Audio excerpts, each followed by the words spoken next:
resmi terakreditasi nasional BAFPT, bahkan akreditasi International IB Professional Accreditation. Tersedia beasiswa Petra Peduli COVID kawan untuk mahasiswa UK Petra. Info selengkapnya bisa cek websitenya admission.petra.ac.id atau hubungi 0812 3406 7323. Join the other Petra Nation as the next future digital leaders with Petra Christian University. Ya, kita masih di Kelana Kota Suara Surabaya ya. Saya Restu yang masih bersama dengan Anda di kesempatan sore hari ini. Di ruang gatekeeper juga masih terus dikelola nih. Kita lihat ya ruang gatekeeper seperti ini, teman-teman pada lagi sibuk. Ada Wismanti, Hendra, kemudian ada Abi dan Aini. Silakan Hendra, ada laporan yang mau disampaikan? Apa? Ya, dari Mas Nugroho Jayanto dari arah Gedangan ini ya. Yang dari Sidoarjo ke Surabaya itu padat, tapi yang dari Surabaya ke Sidoarjo lancar aja. Surabaya, Sidoarjo lancar. Yang ke arah Surabaya padat. Yang ke arah Surabaya yang padat tadi. Biasanya kalau sore hari yang ke arah iya. Betul. Nah, belum waktunya mungkin ya. Betul. Ada Ibu Erna kehilangan Scoopy, Honda Scoopy tahun 2017. Nopolnya M5370WZ, warna putih strip hijau, masih standar semua. Ini hilangnya di kosan Kupang Panjaan 4. Tidak ada CCTV kos-kosannya, tapi sudah lapor polisi Polsek Tegal Sari. Pak Sony kehilangan dompet warna hitam, isinya SIM A dan C, ada KTP juga dan STNK atas nama Sony. Jatuhnya di sekitar Demak arah Lamongan jam 3 tadi. Kawan-kawan dari Mbak Indah Yani ya. Ini beberapa kawan juga menanyakan yang vaksin di atas 18 tahun ke atas, mungkin nanti bisa diulang-ulang linknya apa betul itu. Kalau linknya kami masih coba untuk konfirmasi, tapi tadi katanya itu valid ya. Cuma kalau ditanyakan apakah betul ada vaksin 18 tahun, jawabannya benar. Ya. Kalau kita tadi saya klik linknya itu memang kayak mau masukin data-data gitu loh, kan khawatir juga tuh kalau khawatir data ya, peretasan data. Bu Sri Utami dari Kapasan, Jagalan Pasar Besar Wetan, PGS rame lancar, Jalan Dupa masuk tol, turun satelit rame lancar, masuk Geraha Family arah Babatan Unesa juga lancar. Di sekitaran calon Bandara Kediri, di Keringking Grogol hujan beberapa saat yang lalu baru reda lagi. Adem katanya. Ya, Pak Haji Waris sinyalnya bagus, suara Surabaya di Raden Saleh pakai aplikasi radio di Android. Oh ya, pakai browser lain ya, bukan SS Mobile. SS Mobile ya. Iya, cuma Bapak nggak pakai aplikasi itu, tapi langsung mungkin lewat browser atau yang lainnya. Yang lainnya betul, pakai aplikasi lain. Pak Al atau Ibu Selfie ada melihat trailer lampu remnya mati membahayakan pengendara di belakangnya di TL Kedurus arah ke Gunung Sari. Ini sambil kita lihat ya, boleh. Coba diulangi nih, teman-teman bisa cek di SS Mobile-nya. Ini ada laporan. Rem untuk trailer warna biru itu boxnya. Remnya mati itu belakangnya, tapi saya nggak kelihatan untuk nomornya. L8324UU. L8324UU. Kok bisa ya? Loh, saya ada kesaktian tersendiri. Tapi Hendra, kebayang ya, kalau ada mobil segede ini terus lampu remnya mati, coba bayangin. Gelagapan itu. Kalau saya mending jauh-jauh deh. Iya, itu kalau nyenggol dikit dekat ya L8324. Waduh. Oh iya. Saya ini saya alirkan kesaktian saya nih. Iya. Penerimaan SS depan Royal Noise katanya. Kemudian ada Pak Udin, Jalan Ketuti Utara belakang ITS, depan Laundry Kampus. Ada jalan yang penutupnya retak itu. Kalau jam berangkat kerja dan pulang tuh harus putar, terpaksa ditutup separuh supaya nggak ada yang terperosok di dalam. Dibantu juga. Ini juga coba saya putarkan ya videonya. Jadi di Jalan Keputi Utara belakang kampus ITS, di depan Laundry Kampus, penutupnya retak. Jadi itu kalau misalnya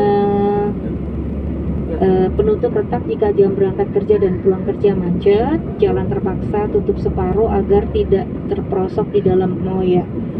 Ini supaya nggak membahayakan orang nih, intinya kan kayak gitu ya, betul ya. Sebentar kita lihat. Oh, ini dia ya. Jadi sudah ada tandanya tapi bahaya banget ya. Apakah mesti kita harus posting di Facebook E100 supaya segera mendapatkan perhatian? Setuju nggak nih? Oh, saya belum ngeklik nih. Yuk, monggo kita lihat nih ya. Ini kiriman dari kawan kita tentang kondisi jalan. Jadi ini manhole-nya agak nggak ngangkat sih, tapi dia berlubang gini, jadi berbahaya untuk pengendara roda 2. Jadi akhirnya ditutup oleh warga. Nih ya, kita lihat ya. Mohon maaf tadi saya putar-putar berkali-kali, ternyata kameranya belum saya arahkan ke sini. Oke, baik Pak Saifuddin di daerah Bandara Kediri ya, calon Bandara Kediri. Jadi nanti Kediri kan punya bandara ini lagi dibangun di kawasan Geringging, Grogol, Kediri. Cuaca hujan. Ibu Tri Utami selamat sore. Yang lainnya juga terima kasih ya masih bersama SS. Nah, kawan, kita kan sering kali nih belanja online, sekarang pada banyak sekali yang sudah download aplikasinya, saya rasa karena kebiasaan kita sekarang udah ganti, suka banget berbelanja online. Nah, belakangan kita kalau lihat konsumen belanja online yang menggunakan sistem COD lagi viral kan di medsos karena berdebat dengan kurir pengantarnya. Bahkan ada kurir yang diancam oleh pembeli karena pesanannya yang nggak sesuai. Nah, pertanyaannya, apakah kurir yang salah atau penjual yang nakal, atau ya karena konsumen tidak tahu bagaimana cara-caranya? Lalu di mana posisi marketplace dalam persoalan ini? Silahkan kita simak kelas pintar pada hari Rabu tanggal 16 Juni sore jam 3 ya. Jadi kelas pintar Rabu 16 Juni jam 3 sore live di Instagram Suara Surabaya Media. Dan jangan lupa ajukan semua pertanyaan Anda tentang COD di sana. Kelas pintar Anda bisa ikuti. Kelas pintar cari tahu mana yang benar.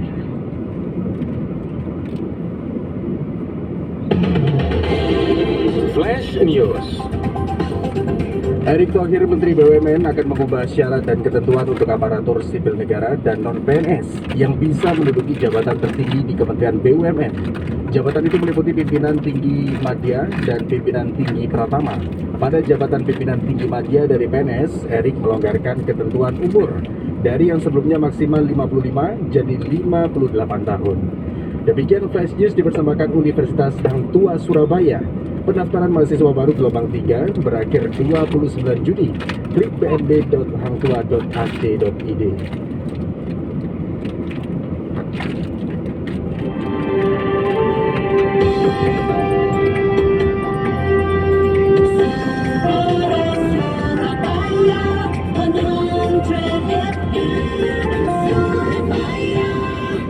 Ma, ini jadwal ada imunisasi kan ya? Iya Pak, tapi Mama bingung nih, masih pandemi gini, mesti imunisasi di mana ya? Kita ke Rumah Sakit Islam Ayani aja, Ma. Klinik vaksinasinya lengkap untuk anak, tetap aman dan nyaman di tengah pandemi seperti saat ini.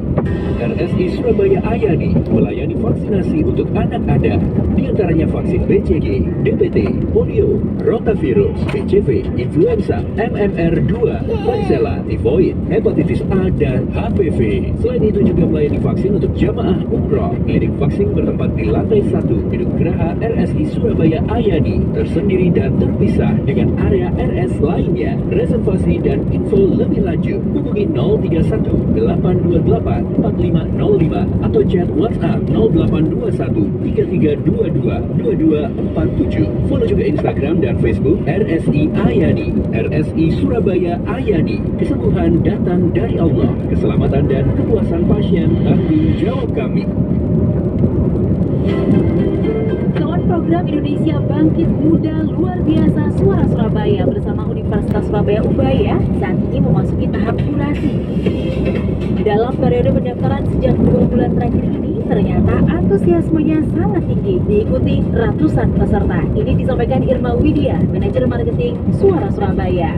Jadi kami sudah menerima sekitar 130-an kawan-kawan yang ingin berpartisipasi Indonesia Bangkit Muda Luar Biasa, dan itu yang bikin kita surprise. Ternyata mereka tidak hanya dari Surabaya saja, tetapi di beberapa kota di Jawa Timur, dari Pacitan, Trenggalek, Malang, Sidoarjo. Bahkan yang surprise lagi adalah ada yang dari Lampung, kemudian dari Jakarta, Jakarta dan Bogor. Berarti kekuatan informasi kita melalui media sosial menjadi sesuatu buat mereka, karena baca dari profil peserta ini kebanyakan memang mereka ini sudah do something yang memberikan pengaruh positif pada lingkungannya. Tingginya antusiasme peserta Indonesia Bangkit Muda luar biasa membuat tim dari Suara Surabaya dan Ubaya melanjutkan ke proses selanjutnya. Ini kata Hayudin Purnama Dewi, Direktur Marketing and Public Relations Ubaya. Jadi saat ini kita sedang menjalankan proses kurasi antara Universitas Surabaya dengan Suara Surabaya. Nanti setelah kurasi selesai kami lakukan, dilanjutkan dengan pengumuman untuk peserta-peserta yang lolos pada tahap berikutnya. Nah, dari situ semua peserta berhak mendapatkan personal development workshop selama kurang lebih sekian minggu, dan kemudian ada leadership camp yang kami akan lakukan di Ubaya Training Center selama 2 hari 1 malam. Proses kurasi, kata Irma Widya, manajer marketing Suara Surabaya, juga butuh ketelitian karena pendaftar dari berbagai latar belakang. Yang kita nilai adalah bukan hanya pada sisi prestasi, iya, itu penting, tetapi ada satu sisi bagaimana mereka ini berusaha untuk memberikan pengaruh yang baik bagi lingkungan dalam bidang apapun ya, walaupun prestasinya ini ataupun upayanya ini masih belum membuahkan hasil atau diakuin ya secara misalkan dikompetisikan atau apa, tetapi mereka sudah melakukan itu sebenarnya, apalagi ini di tengah pandemi yang dimana makin banyak anak-anak muda yang justru mereka jauh lebih kreatif sebenarnya, yang dulunya mereka punya prestasi di dalam bidang olahraga, tetapi mereka ternyata di pandemi ini punya prestasi dalam bidang hal yang lain. Itu ada yang seperti itu. Saya Hayuning Purnama Dewi, mewakili Universitas Surabaya, mengucapkan banyak sekali terima kasih kepada peserta-peserta serta atensi seluruh pendengar Suara Surabaya yang telah berkontribusi terhadap program ini. Indonesia Bangkit Muda luar biasa. Semoga melalui program ini kami, Ubaya dan Suara Surabaya tentunya yang mempunyai visi yang sama untuk menginspirasi Indonesia menjadi lebih baik. Jadi acara Indonesia Bangkit Muda luar biasa ini tidak lepas dari dukungan terutama kawan-kawan di Universitas Surabaya atau Ubaya, kemudian kawan-kawan dari Satya Mandiri, terutama kawan-kawan Vespa, dan kawan-kawan dari Doren Gadget dengan produknya CT. Indonesia Bangkit Muda luar biasa, persembahan Suara Surabaya Media dan Ubaya, the first university in heart and mind. Didukung dealer Vespa Satya, PT Satya Mandiri Motors, dan JT, best for your gadget. Ikuti terus informasi lanjutan di berbagai kanal Suara Surabaya Media.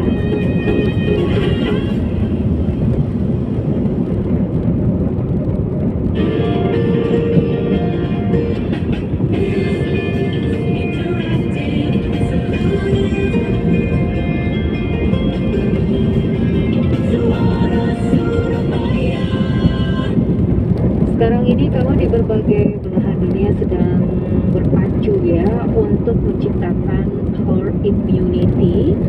Jadi ini kekebalan massal yang diharapkan bisa memutus mata rantai COVID. Nah, di antara target herd immunity yang dikejar itu adalah dengan program vaksinasi. Tidak hanya di Indonesia saja ya, ada sebagian dari masyarakat yang masih menolak vaksin, tetapi di beberapa negara itu juga banyak. Bahkan warga Moskow Rusia itu mendapatkan iming-iming dulu ya, jadi mereka akan dapat hadiah mobil kalau mau divaksin COVID. Hadiah ini sekali lagi untuk mempercepat target herd immunity karena banyak warganya yang menolak. Padahal kasus penularan COVID di Moskow masih tinggi, jadi 7.704 kasus. Di kita gimana? Anda berangkat nggak? Kalau ada hadiah mobil, berangkat? Mungkin ya. Abi, bagaimana? Mungkin suara orang yang happy itu berbeda kali ya? Coba. Saya tes. Selamat sore. Oh, selamat sore Abi. Tolong papanya sudah ditelepon untuk mendengarkan kita semuanya nih. Oh sudah. Selamat ya Abi ya. Restu katanya. Hah? Salah satu fansnya Restu. Oh iya, salam untuk papa. Bibi, itu tadi saya bilang selamat ya untuk Abi. Iya. Terima kasih. Restu. Iya, nanti Sama-sama. Semoga kita juga semakin berkah. iya, tapi nanti ditraktir ya. Ya, boleh. Itu yang paling penting. Aduh, Oke. yang lainnya dulu informasi Restu dari WhatsApp. Ada Pak Adian Widianto, para masih melakukan atau masih melakukan banyak pekerja dalam antrian jam segini. Tadi sempat ada korban polisi dan mereka sempat kabur. Jadi Kalau ada polisi pergi. polisi dia balik lagi. Itu.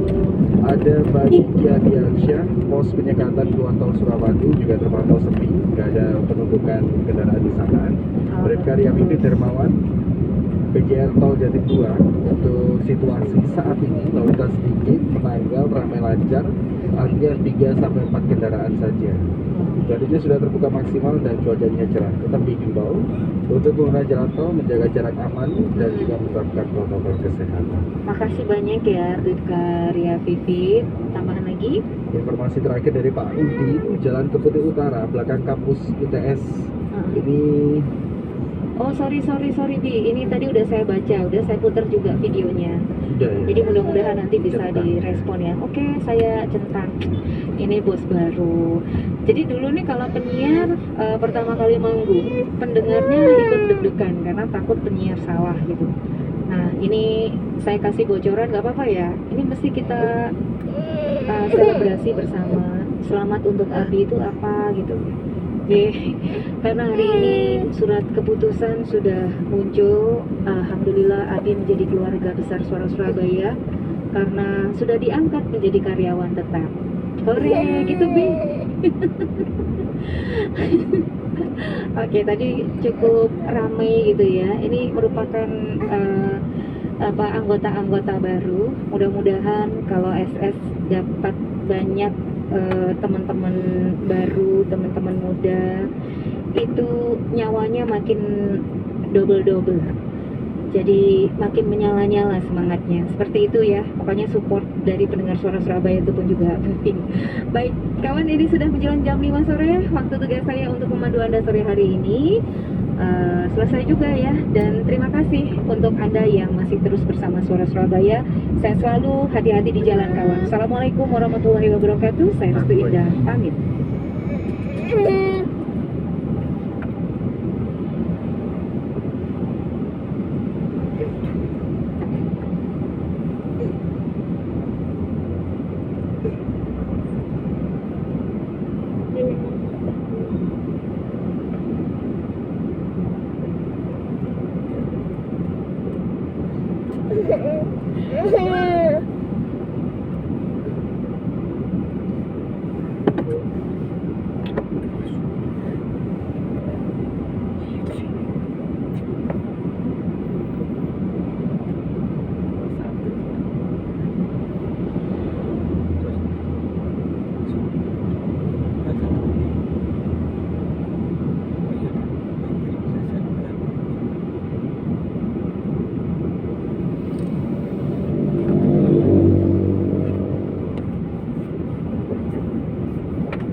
jenis jasa ini tidak dikenakan PPN. Tentang ketentuan umum dan tata cara perpajakan dalam pasal 4 ayat 3 RUU KUP, pemerintah menghapus jasa tenaga kerja dari jenis jasa yang tidak dikenai PPN. Dalam PMK 53/2012 dijelaskan ada 3 jasa tenaga kerja yang tidak dikenai PPN, meliputi jasa tenaga kerja, jasa penyedia tenaga kerja sebagai perusahaan, penyedia tenaga kerja tidak bertanggung jawab atas hasil kerja dari tenaga kerja itu, dan jasa penyelenggara pelatihan Amerika Serikat dan negara-negara G7 lainnya sedang mempertimbangkan merelokasi 100 miliar dolar dari dana moneter internasional IMF untuk membantu negara-negara berjuang mengatasi krisis COVID-19. Reuters melaporkan masalah ini akan dibahas saat pemimpin G7 membahas bagaimana membantu mengarahkan pemulihan dunia dari pandemi pada pertemuan puncak 3 hari di Inggris pekan ini. Dengan potensi sampai 100 miliar, upaya yang diusulkan akan lebih mendukung kebutuhan kesehatan termasuk vaksinasi. Dari kabar olahraga kawan, Timnas Indonesia masih menjalani karantina 5 hari sesudah sampai di Jakarta 12 Juni lalu. Evan Dimas dan kawan-kawan baru menyelesaikan 3 laga kualifikasi Piala Dunia 2022 zona Asia di Dubai, Uni Emirat Arab. Karantina mandiri dilakukan di Hotel Jakarta Selatan sampai 16 Juni. Kata Indra Syafri, Direktur Teknik PSSI, selain karantina, skuad Garuda juga didasar PCR 2 kali. Kondisi semua pemain baik, berlatih di kamar masing-masing. Dari kabar saham kawan, indeks Hang Seng Hong Kong ditutup menguat 0,36% jadi 28.842.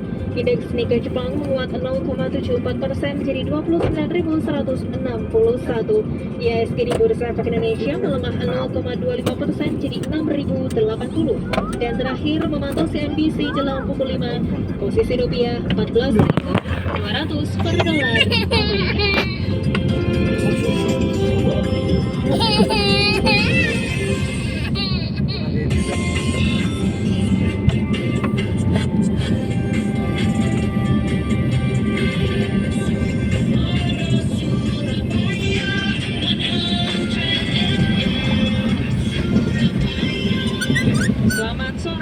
saya Wismanti yang bersama Anda, dan sebelum ya kita ke program Jaring Radio, ada satu dua info dulu dari Gatekeeper. Ini Ya, dari Bu Martina ini mobilnya kan lewat di Jalan Semolowaru yang karek lapis. Anak-anak kampung itu lagi main bola di pinggir jalan itu. Lalu bolanya ketendang keras ke mobilnya Bu Martina. Dia berhenti mengingatkan gitu loh ya. Tapi ternyata anak-anak ini yang marah ke Bu Martina dan bahkan mengejar mobilnya. Bahkan dipukuli. Tapi tolong lebih hati-hati di jalan. baik. Sekarang kita buka kawan program Jaring Radio.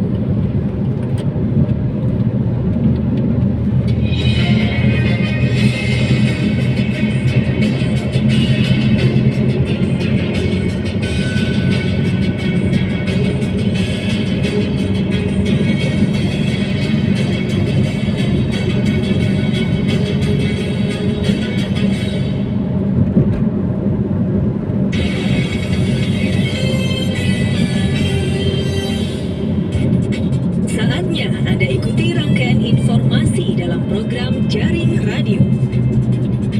Baik kawan, untuk Jaring Radio, sore hari ini kabar pertama kita akan ikuti laporan Bayu dan